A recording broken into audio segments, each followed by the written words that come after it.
नमस्कार बच्चों। आज हम पढ़ने जा रहे हैं पार नज़र की। ये एक विज्ञान कथा है जो कि हमारी पाठ्य पुस्तक वसंत में संकलित है। इस पाठ के जो लेखक हैं बच्चों, उनका नाम है जयंत विष्णु नार्लिकर। तो सबसे पहले बच्चों हम जयंत विष्णु नार्लिकर का परिचय प्राप्त करते हैं, उनके बारे में थोड़ा सा जानते हैं, उसके बाद हम पाठ पर चर्चा करेंगे। बच्चों, जयंत विष्णु नार्लिकर मराठी के लेखक हैं और साथ में वैज्ञानिक हैं। इनका जन्म 19 जुलाई 1938 में हुआ था। ये प्रसिद्ध भारतीय भौतिकीय वैज्ञानिक हैं जिन्होंने विज्ञान को लोकप्रिय बनाने के लिए अंग्रेजी, हिंदी और मराठी में अनेक पुस्तकें लिखी हैं। ये ब्रह्मांड के लिए स्थिर अवस्था सिद्धांत के विशेषज्ञ हैं और फ्रेड हायल के साथ भौतिकी के हायल नार्लिकर सिद्धांत के प्रतिपादक हैं। इनके द्वारा रचित एक आत्मकथा चार नगरा तले माझे विश्व के लिए उन्हें सन 2014 में साहित्य अकादमी पुरस्कार से सम्मानित भी किया गया। तो बच्चों, अब चर्चा करते हैं हम अपने पाठ की जो पढ़ने जा रहे हैं हम। इसमें मंगल ग्रह पर जीवन की कल्पना की गई है। ये एक वैज्ञानिक कथा है, विज्ञान गल्प कथा हम इसे कह सकते हैं। गल्प कथा यानी काल्पनिक कथा। हम में से किसी ने नहीं देखा मंगल ग्रह पर जीवन है या नहीं, लेकिन वैज्ञानिक अक्सर खोज करते रहते हैं। वो कई तरह के अंतरिक्ष यान वहाँ भेजने की कोशिश में है, ये जानने की कोशिश में कि मंगल ग्रह पर जीवन है या नहीं। तो लेखक ने ये परिकल्पना की है कि मंगल ग्रह पर जीवन है और वहाँ के लोग किस प्रकार के हैं, और जिस तरह से हमारी पृथ्वी पर जब कोई बाहर का कुछ आता है, हम अक्सर सुनते हैं कि उड़न तस्तरी आई या किसी दूसरे ग्रह के जीव आए तो हम लोगों की जैसे प्रतिक्रिया होती है, कुछ वैसी ही प्रतिक्रिया वहाँ रहने वाले लोगों में भी हुई जब हमारे देश से या हमारी पृथ्वी से कोई अंतरिक्ष यान वहाँ पहुँचा। तो बच्चों, ये बड़ी रोचक सी कहानी है। उम्मीद है आप सबको बहुत अच्छी लगेगी। हम शुरू करते हैं इस कहानी को। वह एक सुरंगनुमा रास्ता था। आम आदमी के लिए इस रास्ते से होते हुए जाने की मनाही थी, लेकिन छोटू ने एक दिन अपने पापा का सिक्योरिटी पास लिया और जा पहुंचा सुरंग में। फिर क्या हुआ? छोटू, कितनी बार कहा है तुमसे कि उस तरफ मत जाया करो। फिर पापा क्यों जाते हैं उस तरफ रोज रोज? पापा को काम पर जाना होता है। रोजाना यही वार्तालाप हुआ करता था छोटू की माँ और छोटू के बीच। उस तरफ एक सुरंग नुमा रास्ता था। सुरंग नुमा यानी सुरंग के जैसा, टनल की तरह से बना हुआ। और छोटू के पापा इसी सुरंग से होते हुए काम पर जाया करते थे। आम आदमी के लिए इस रास्ते से जाने कोई मनाही थी, पर चंद चुनिंदा लोग ही इस सुरंग नुमा रास्ते का इस्तेमाल कर सकते थे और छोटू के पापा इन्हीं चुनिंदा लोगों में से एक थे। चुनिंदा यानी चुने हुए, सिलेक्टेड। आज छुट्टी थी और छोटू के पापा घर पर ही आराम फरमा रहे थे। नजर बचाकर चोरी छिपे छोटू ने पापा का सिक्योरिटी पास हथिया ही लिया और चल दिया सुरंग की तरफ। वैसे तो उनकी पूरी कॉलोनी ही जमीन के नीचे बसी थी। यह जो सुरंगनुमा रास्ता था, अंदर दिए जल रहे थे और प्रवेश करने से पहले एक बंद दरवाजे का सामना करना पड़ता था। दरवाजे में एक खांचा बना हुआ था। छोटू ने खांचे में कार्ड डाला, तुरंत दरवाजा खुल गया। सुरंग में प्रवेश किया। अंदर वाले खांचे में सिक्योरिटी पास आ पहुंचा था। उसे उठा लिया। कार्ड उठाते ही दरवाजा बंद हुआ। छोटू ने चारों तरफ नजर दौड़ाई। सुरंग नुमा वह रास्ता ऊपर की तरफ जाता था, यानी जमीन के ऊपर का सफर कर आने का मौका मिल गया था।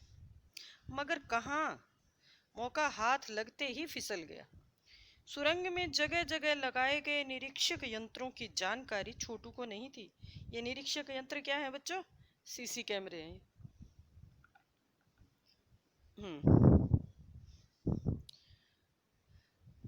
छोटू को नहीं थी, मगर छोटू के प्रवेश करते ही पहले निरीक्षक यंत्र में संदेहास्पद स्थिति दर्शाने वाली हरकत हुई। इतने छोटे कद का व्यक्ति सुरंग में कैसे आया?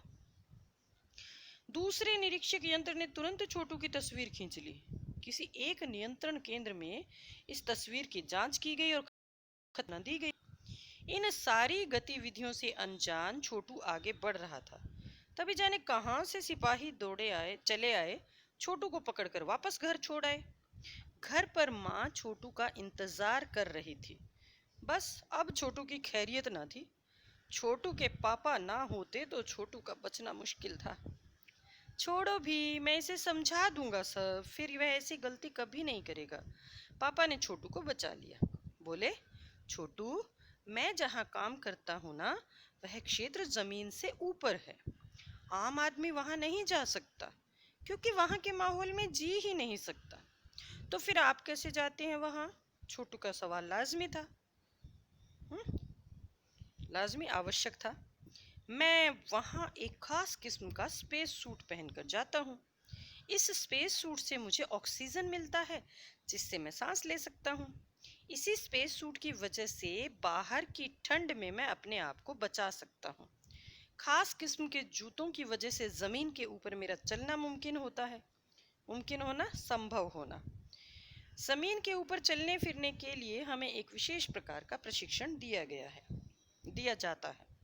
छोटू सुन रहा था। पापा आगे बताने लगे, बेटा, एक समय था जब हमारे मंगल ग्रह पर सभी लोग जमीन के ऊपर ही रहते थे, बगैर किसी तरह के यंत्रों की मदद के, बगैर किसी खास किस्म की पोशाक के।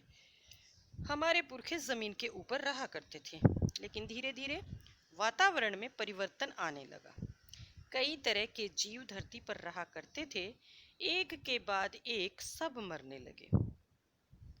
इस परिवर्तन की जड़ में था सूरज में हुआ परिवर्तन। सूरज से हमें रोशनी मिलती है, उष्णता मिलती है। उष्णता यानी गर्मी। इन्हीं तत्वों से जीवों का पोषण होता है। सूरज में परिवर्तन होते ही यहाँ का प्राकृतिक संतुलन बिगड़ गया। प्रकृति के बदले हुए रूप का सामना करने में यहाँ के पशु पक्षी, पेड़ पौधे और अन्य जीव अक्षम साबित हुए। अक्षम यानी वो, उनमें जैसे इतनी क्षमता नहीं थी। केवल हमारे पूर्वजों ने इस स्थिति का सामना किया। अपने तकनीकी ज्ञान के आधार पर हमने जमीन के नीचे अपना घर बना लिया।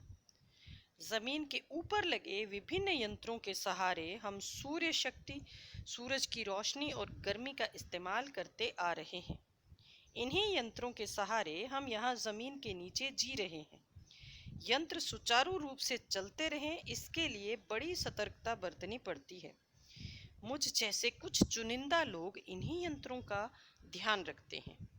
बड़ा हो जाऊंगा तो मैं भी यही काम करूंगा, छोटू ने अपनी मंशा जाहिर की। बिल्कुल, मगर उसके लिए खूब पढ़ना होगा और माँ और पापा की बात सुननी होगी, माँ ने कहा। दूसरे दिन छोटू के पापा काम पर चले गए। देखा तो कंट्रोल रूम का वातावरण बदला बदला सा था। शिफ्ट खत्म कर घर जा रहे स्टाफ के प्रमुख ने टीवी स्क्रीन की तरफ इशारा किया। स्क्रीन पर एक बिंदु झलक रहा था।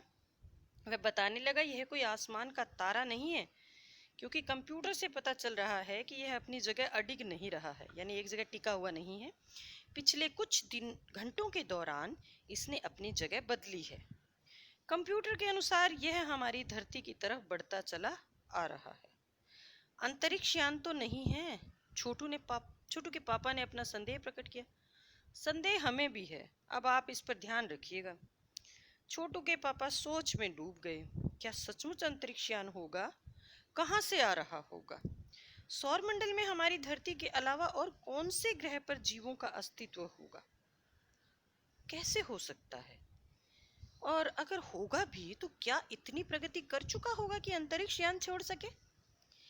वैसे तो हमारे पूर्वजों ने भी अंतरिक्ष यानों, उपग्रहों का प्रयोग किया था, मगर अब हमारे लिए यह असंभव है। उसके लिए आवश्यक मात्रा में ऊर्जा तो हो।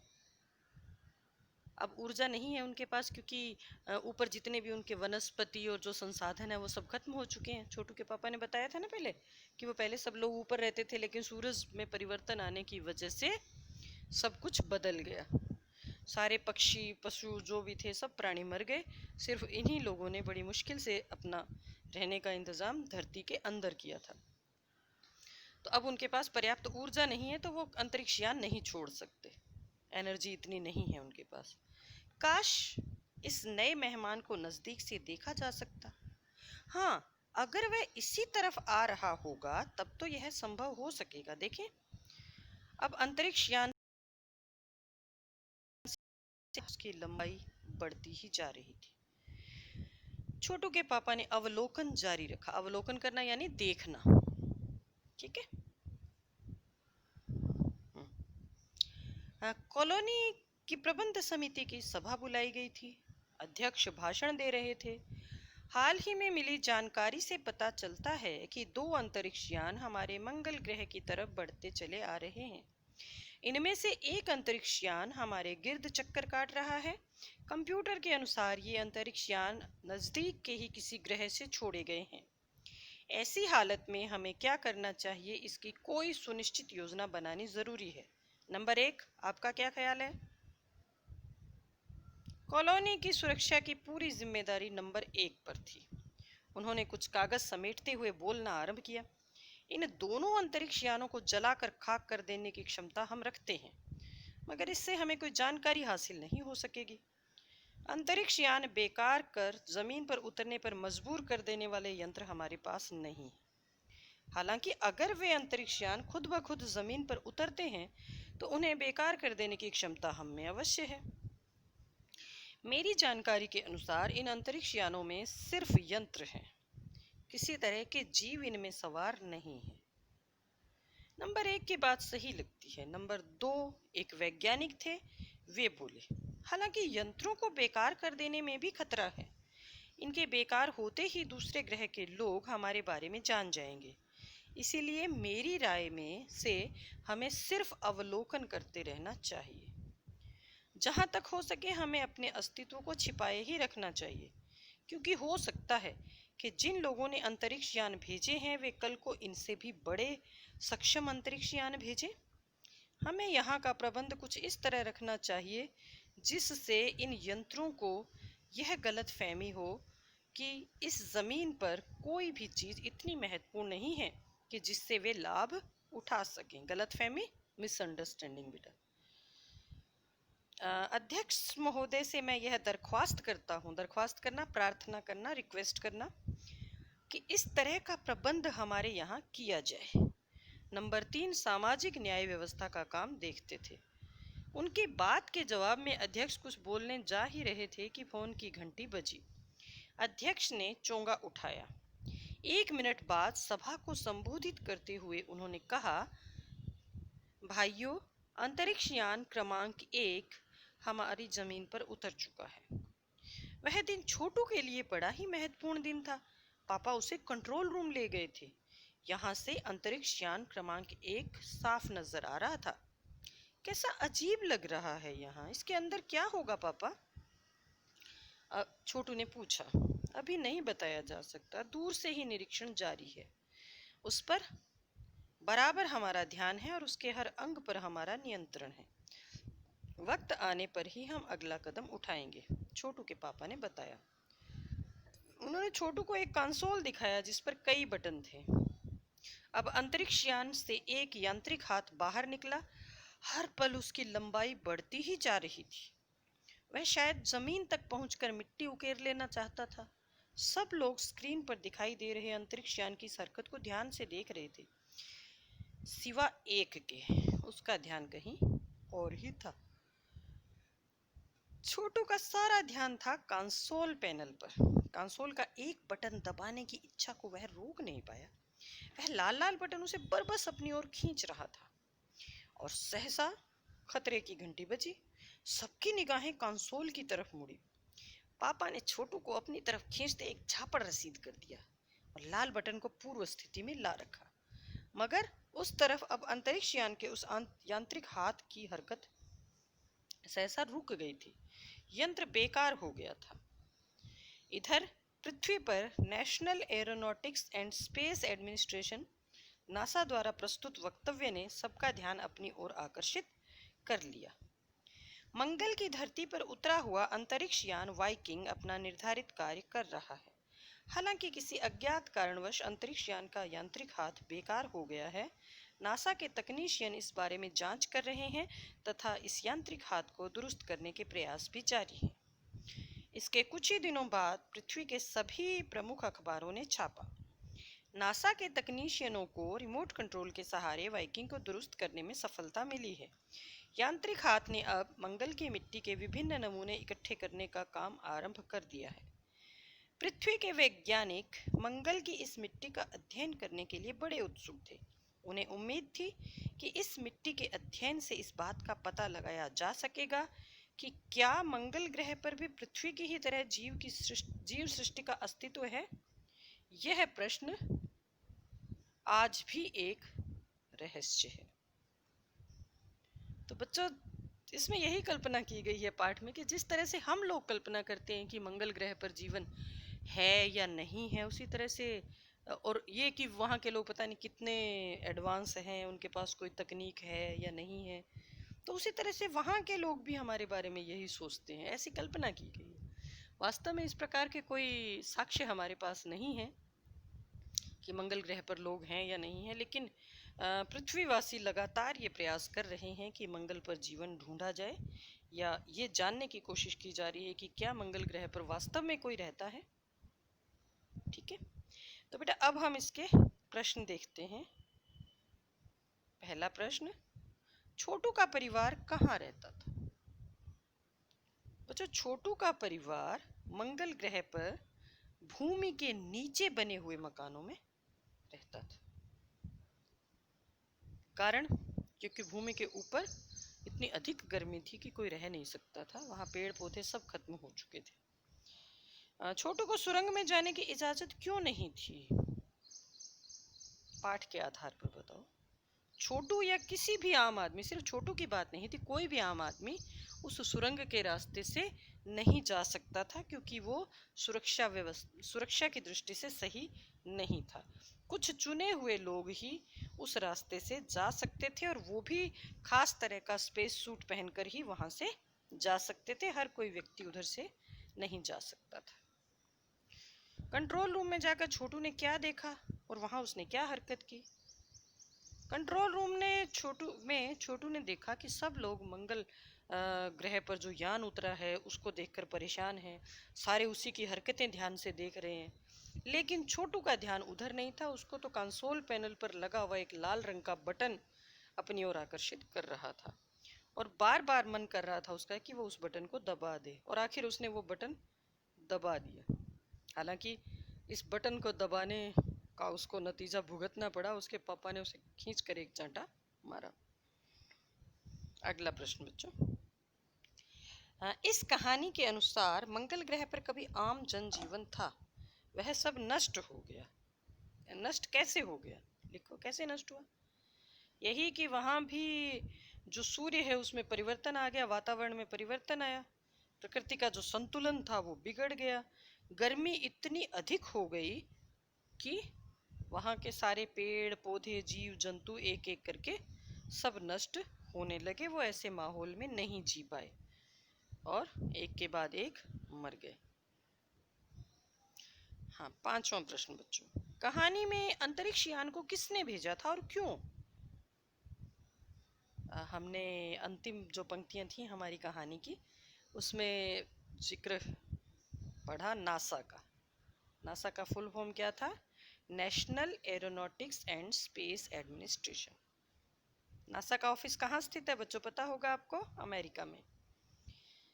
तो कहानी में अंतरिक्ष यान को नासा यानी national aeronautics and space administration ने भेजा था, क्योंकि जो पृथ्वी के वैज्ञानिक हैं वो ये पता लगाना चाह रहे थे कि मंगल ग्रह पर भी जीवन है या नहीं है, क्या वहाँ भी पृथ्वी की ही तरह से लोग रहते हैं या नहीं है। वो इसी बात को जानने की कोशिश में थे। नंबर 1, नंबर 2 और नंबर 3 अजनबी से निपटने के कौन से तरीके सुझाते और क्यों? बच्चों, ये बात हमने पढ़ी थी अभी थोड़ी देर पहले ही। एक बार फिर से हम वहीं पाठ के उसी हिस्से पर चलते हैं। इसमें देखिए बेटा, नंबर 1 ने ये बात कही कि हमारे पास इस यंत्र को बेकार करने की क्षमता तो नहीं है। हाँ, अगर ये यंत्र जमीन पर उतरता है तो हम इसे बेकार कर सकते हैं, लेकिन इसकी ज़रूरत नहीं है, क्योंकि उसमें सिर्फ यंत्र है, कोई व्यक्ति नहीं। नंबर 2 थे, वो वैज्ञानिक थे। उन्होंने ये भी कहा कि हम अगर इन यंत्रों को बेकार कर देंगे तो दूसरे ग्रह के लोग जान जाएंगे कि यहाँ हम लोग रहते हैं, इसलिए हमें फिलहाल तो सिर्फ देखते ही रहना चाहिए। अगर कुछ लगेगा कि हमारे लिए खतरा है तब सोचेंगे। और जो तीसरा था, नंबर 3 वाले जो व्यक्ति थे, उन्होंने भी यही बात कही कि हमें अपने अस्तित्व को छिपा कर ही रखना चाहिए, क्योंकि जिन्होंने आज अंतरिक्ष यान भेजे कल को वो इससे बड़े भी भेज सकते हैं। तो इन यंत्रों को बिल्कुल पता ना चले कि हम लोग भी यहाँ रहते हैं। इसलिए इस प्रकार का प्रबंध किया जाए कि इन यंत्रों को, या जिस ग्रह से ये यंत्र आए हैं, वहाँ के लोगों को इस बात का एहसास भी ना हो कि मंगल ग्रह पर कोई रहता है। ठीक है बेटे। अच्छा, अब कहानी से आगे। कहानी से आगे में बेटा 4 लोगों के नाम हैं। आपको ये लेखक हैं बेटा चारों। जयंत विष्णु की तो हमने पढ़ी है अभी अभी कहानी। इसके अलावा Dilip M Salvi, Isaac Asimov, Arthur Clarke, ये सब भी लेखक हैं। इन्होंने भी साइंस फिक्शन या विज्ञान गल्प कथाएं लिखी हैं। आपको इनकी लिखी हुई कहानियों को पढ़ना है कहीं से अगर मिलती है तो, और फिर देखना है क्या कोई कहानी ऐसी भी है जो सच साबित हुई हो। कॉपी में नहीं करना बेटा, ये आपको सिर्फ पढ़ना है, कहीं से ढूंढ के इनकी कहानियां पढ़िए। इस पाठ में अंतरिक्ष यान अजनबी बनकर आता है। अजनबी शब्द पर सोचो। इंसान भी कई बार अजनबी माना जाता है, और कोई जगह या शहर भी। क्या तुम्हारी मुलाकात ऐसे किसी अजनबी से हुई है? नए स्कूल का पहला अनुभव कैसा था? क्या उसे भी अजनबी कहोगे? अगर हाँ, तो अजनबीपन दूर कैसे हुआ, इस पर सोचकर लिखिए। बच्चों, अजनबी कौन है जिसे हम नहीं जानते? कोई भी जगह हो सकती है। अगर हम किसी नई जगह जा रहे हैं, वो जगह हमारे लिए अजनबी है, और वहाँ के जो लोग हैं उनके लिए हम अजनबी हैं। जैसे विद्यालय की अगर बात करें तो अक्सर आप लोगों के पापा के ट्रांसफ़र होते रहते हैं, या एक जगह से दूसरी जगह जब हमें विद्यालय बदलना पड़ता है, और अगर नहीं भी बदला है तो पहली बार जब आपने विद्यालय में प्रवेश किया तो पहले दिन जो विद्यालय में पहले से मौजूद बच्चे थे, आप उनके लिए अजनबी थे, और आपके लिए पूरा विद्यालय अजनबी था। कैसे आपको महसूस हुआ होगा, और फिर आपने उस अजनबीपन को दूर कैसे किया? कैसे आपने धीरे धीरे किसी से दोस्ती की, फिर सबके साथ घुल मिल गए और वो अजनबीपन दूर हुआ? तो बेटा इसमें आपको अपना अनुभव लिखना है। मैंने आपको हिंट दे दिया है, अब आप इसके आधार पर अपने मन से कुछ लिखोगे। अनुमान और कल्पना। कहानी जमीन के अंदर की जिंदगी का पता देती है। जमीन के ऊपर मंगल ग्रह पर सब कुछ कैसा होगा, इसकी कल्पना करो और लिखो। ऊपर कैसा होगा? जिस प्रकार का बेटा इसमें जिक्र किया गया उसके अनुसार तो ऊपर की जो धरती है वो बिल्कुल बंजर होगी, चारों तरफ बस मिट्टी ही मिट्टी दिखाई देती होगी, क्योंकि पेड़ पौधे और जीव कोई भी तो नहीं है, सब तो नष्ट हो चुके हैं। ऐसा ही बताया गया ना इसमें कि मौसम में परिवर्तन के कारण ये जीव जंतु और सब खत्म हो गए थे। तो हम यही मानकर चलेंगे कि ऊपर की जो धरती है वो बिल्कुल सुनसान है, वहाँ कोई पेड़ पौधा जीव जंतु कुछ भी नहीं है। और दूसरा प्रश्न है बच्चों कि मान लो तुम छोटू हो और यह कहानी किसी को सुना रहे हो, तो कैसे सुनाओगे? मैं शैली में ये कहानी सुनाओ। देखो इसमें तो हमने बात की कि छोटू का मन करता था जाने का, छोटू गया, छोटू ऐसे छोटू ऐसे। इसके बजाय तुम ये मानो कि तुम हो छोटू, और कैसे बताओगे कि मेरा बड़ा मन था, मेरे पापा रोज जाते थे, मेरा भी बड़ा मन था कि मैं भी देखूं जाकर कि पापा रोज उस सुरंग के रास्ते से कहाँ जाते हैं। एक दिन मैंने हिम्मत करके पापा का सिक्योरिटी पास हथिया लिया और उस सुरंग में चला भी गया, लेकिन पता नहीं कैसे उन लोगों को पता चल गया और उन्होंने मुझे पकड़ लिया और लाकर वापस घर छोड़ गए। उस दिन तो मैं माँ से पिटते पिटते बचा, नहीं तो माँ मुझे मारती है, तो पापा ने मुझे बचा लिया। फिर एक दिन मुझे पापा अपने साथ लेकर गए, और फिर उसके बाद वहाँ अंतरिक्ष में और सब अंतरिक्ष यान और वो सब जो देखा वो जानकारी आपको लिखनी है बेटा, छोटी सी कहानी आप इसको बना के लिखोगे। वार्तालाप शब्द वार्ता और आलाप के योग से बना है। यहाँ वार्ता के अंत का आ और आलाप के आरंभ का आ मिलने से जो परिवर्तन हुआ है उसे संधि कहते हैं। नीचे लिखे कुछ शब्दों में किन शब्दों की संधि है? शिष्टाचार, श्रद्धांजलि, दिनांक, उत्तरांचल, सूर्यास्त, अल्पाहार। बताते हैं बच्चों इसमें किसमें कौन सी संधि है।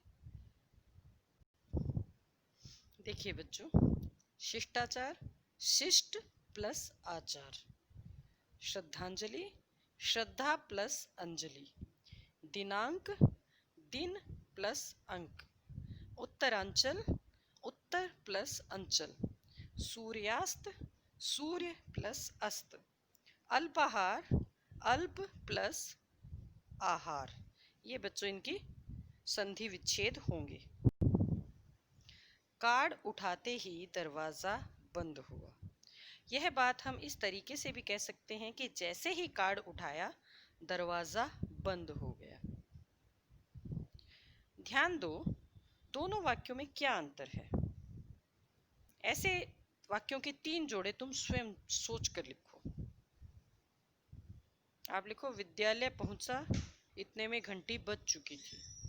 मैं जैसे ही विद्यालय पहुंचा घंटी बज चुकी थी। और इसके अलावा आप सोचो जरा, और क्या बनाओगे बच्चों? और आप बना सकते हो कि जैसे ही मैं बस स्टैंड पहुंचा बस चल पड़ी, मेरे बस स्टैंड पहुंचते ही बस चल पड़ी, मैं काम करने बैठा ही था कि बिजली चली गई, जैसे ही मैं काम करने बैठा बिजली चली गई। इसी प्रकार के कोई और उदाहरण भी आप ले सकते हो। अगला प्रश्न जो हमारा है कि छोटू ने चारों तरफ नजर दौड़ाई। छोटू ने चारों तरफ देखा। उपर्युक्त वाक्यों में समानता होते हुए भी अंतर है। मुहावरे वाक्यों को विशिष्ट अर्थ देते हैं। ऐसा ही मुहावरा पहली पंक्ति में दिखाई देता है। नीचे दिए गए वाक्यांशों में नजर के साथ अलग अलग क्रियाओं का प्रयोग हुआ है जिनसे मुहावरे बने हैं। आपको इनके प्रयोग से अन्य वाक्य बनाने हैं। देखिए, नजर पड़ना,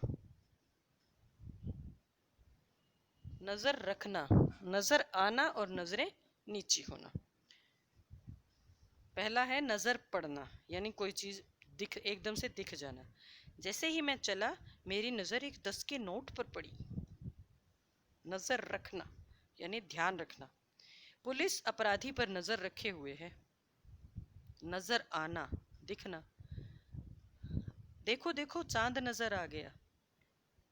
नजरें नीची होना यानी शर्मिंदा होना। जब अध्यापिका ने मुझे सबके सामने डांटा तो मेरी नजरें नीची हो गई। नीचे एक ही शब्द के 2 रूप दिए गए हैं, एक संज्ञा है और दूसरा विशेषण। वाक्य बनाकर समझो और बताओ कि इसमें से कौन से शब्द संज्ञा है और कौन से विशेषण। बच्चों, विशेषण शब्द वो होते हैं जो किसी विशेषता को बताते हैं, और संज्ञा शब्द वो हैं जो किसी व्यक्ति का नाम, व्यक्ति, स्थान या किसी वस्तु का नाम हो सकता है या कोई भाव भी हो सकता है। तो अब हम इनमें से जानने की कोशिश करते हैं बच्चों कि इनमें संज्ञा कौन सी है और विशेषण कौन सा है। आकर्षक और आकर्षण। आकर्षक का मतलब होता है सुंदर, आकर्षित कर सके जो, तो ये विशेषण है। आकर्षण जो है वो भाववाचक संज्ञा है। तो आप कह सकते हो फूल इतने मेरे बगीचे में ऐसे आकर्षक फूल खिले हुए हैं कि उनके आकर्षण से कोई बच नहीं सकता। आप ऐसे इसको वाक्य में प्रयोग कर सकते हो। प्रभाव और प्रभावशाली। प्रभाव का मतलब असर होना, ये भाववाचक संज्ञा में जाएगा, और प्रभावशाली जो है वो विशेषण है। तो आप बताओगे कि मास्टर जी ने इतने प्रभावशाली ढंग से हमें बात बताई कि उसका प्रभाव काफी देर तक बच्चों पर रहा, या वक्ता इतने प्रभावशाली ढंग से बोल रहा था कि सभी श्रोताओं पर उसका प्रभाव काफी देर तक बना रहा। प्रेरणा और प्रेरक। प्रेरक विशेषण है बच्चों, प्रेरणा संज्ञा है। तो हम कहें हम महापुरुषों के जीवन के, हमें महापुरुषों के जीवन के प्रेरक प्रसंगों से प्रेरणा लेकर अच्छे काम करने चाहिए। प्रतिभाशाली और प्रतिभा, इसमें भी बेटा प्रतिभाशाली है, ये विशेषण है, प्रतिभा संज्ञा है। बच्चे सभी प्रतिभाशाली होते हैं, जरूरत है उनकी प्रतिभा को खोजने की और उसको संवारने की। आप इसका इस प्रकार से वाक्य में प्रयोग कर सकते हैं। बच्चों जो वाक्य प्रयोग मैंने बताया है वो ज़रूरी नहीं है आपको कि आप वही लिखें, आप अपने हिसाब से लिख सकते हैं। मैंने सिर्फ आपको एक अंदाज़ा दिया है, एक आइडिया दिया है कि इस तरीके से आप वाक्य बना सकते हो। तो बेटा आप अपनी कल्पना से वाक्य बनाओगे तो और अच्छा लगेगा मुझे। बस अपना पाठ यहीं ख़त्म हो गया है बच्चों, धन्यवाद।